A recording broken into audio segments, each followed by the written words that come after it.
Avertissement aux professionnels de la critique d'autres religions. Jésus prédit les luttes entre doctrine, religion et Église. Lutte spirituelle préalable au royaume de paix du Christ sur la terre. Comme je vous annonçais ma venue, au cours du second temps, de même je vous annonce à présent la guerre de credo, d'idées et de religion, comme l'annonce précurseuse de l'établissement de mon royaume de spiritualité parmi les hommes. Ma parole, comme épée de feu, détruira le fanatisme qui a enveloppé les hommes pour des siècles, elle tirera le voile de leur ignorance, et montrera le chemin blanc, lumineux, qui mène à moi.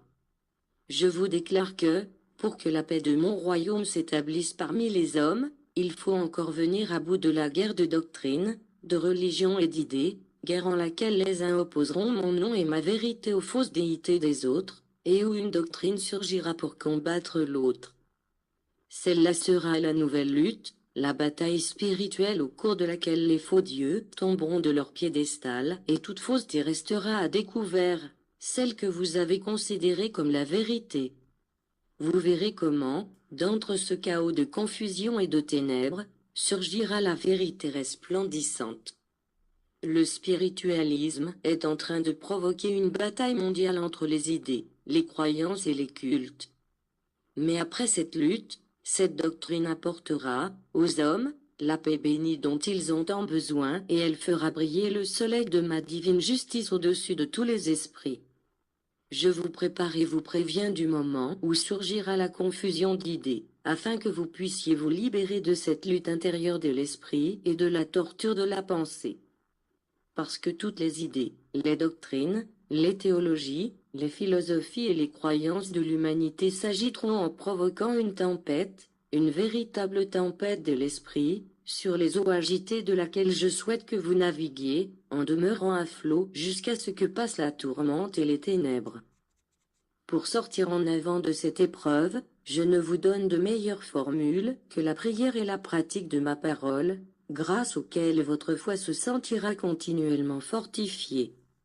Cette lutte d'idées, cette rencontre entre credo et idéologie, cette bataille, sont indispensables pour qu'apparaissent, à la surface, tous les vices et les erreurs qui s'accumulent au fond de chaque culte et de chaque institution.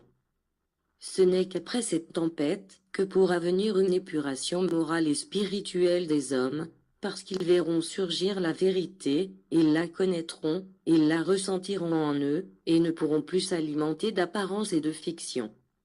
De même que l'homme capte librement, et seulement pour lui, l'action nécessaire du soleil sur son corps, reconnaissant que dans sa lumière, dans sa chaleur et dans son influence, il y a la vie matérielle, il prendra la lumière de la vérité, lorsqu'il aura besoin de force et d'illumination, pour alimenter son esprit.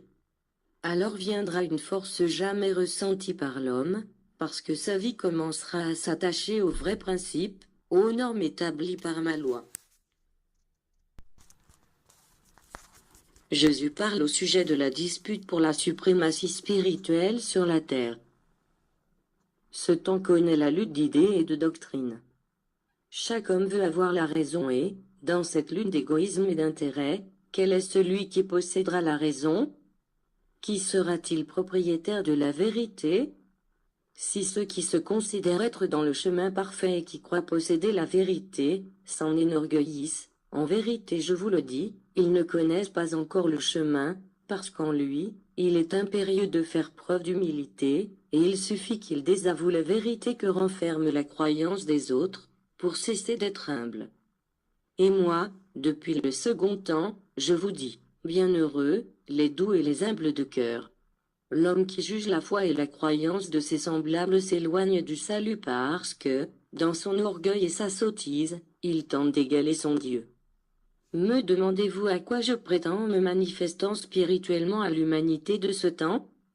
Et moi, de vous répondre que je cherche votre réveil à la lumière, votre spiritualité et votre unification, puisque vous avez été divisés en tout temps, parce que pendant que les uns ont recherché les trésors de l'esprit, les autres se sont consacrés à aimer les richesses du monde. Spiritualisme et matérialisme en opposition constante, spiritualistes et matérialistes, qui n'ont jamais pu s'entendre. Rappelez-vous qu'Israël, dans l'attente du Messie, quand il l'eut devant les yeux, se divisa en croyants et en négateurs de ma vérité. L'explication en est simple. Ceux qui m'attendaient avec l'esprit crurent, quant à ceux qui m'attendaient avec l'essence de la matière, ils me renièrent. Ces deux forces devront, à nouveau, s'affronter, jusqu'à ce que, de cette lutte, surgisse la vérité. La lutte sera acharnée, parce qu'à mesure que les temps passent, les hommes aiment davantage le terrestre, en vertu de ce que leur science et leur découverte les fassent se sentir dans leur propre royaume, dans un monde créé par eux. Aujourd'hui, chaque homme croit connaître la vérité dans toute sa plénitude, chaque religion prétend posséder la vérité. Les hommes de science déclarent qu'ils ont trouvé la vérité. Moi, je vous dis que personne ne connaît la vérité absolue, puisque l'homme n'est pas encore parvenu à comprendre, avec son intelligence, la partie qui lui a été révélée. Tous les hommes portent, en eux, une part de la vérité et des erreurs qu'ils mélangent à la lumière de la vérité. Le temps de cette lutte s'approche, celui où toutes ces forces combattront, chacune voulant imposer son idée, mais, au bout du compte, ce ne sera pas le triomphe d'une idée humaine, ni d'une théorie scientifique, ni d'un credo religieux qui prévaudra, mais bien l'ensemble harmonieux de toutes les bonnes idées, de toutes les croyances élevées, de tous les cultes élevés au sommet de la spiritualité, de toutes les sciences mises au service du véritable progrès humain. Je permettrai que les hommes s'expriment et exposent leurs idées, que d'autres montrent publiquement leur culte et leurs rites, que l'on discute et qu'on lutte, que les scientifiques présentent leurs théories les plus avancées, que tout ce qui est caché en chaque esprit surgisse, jaillisse et se manifeste, parce que le jour de la moisson est proche, ce jour où la conscience, comme une faucille inexorable, coupe à la racine tout ce qu'il y a de faux dans le cœur de l'humanité. Dieu te bénisse abondamment.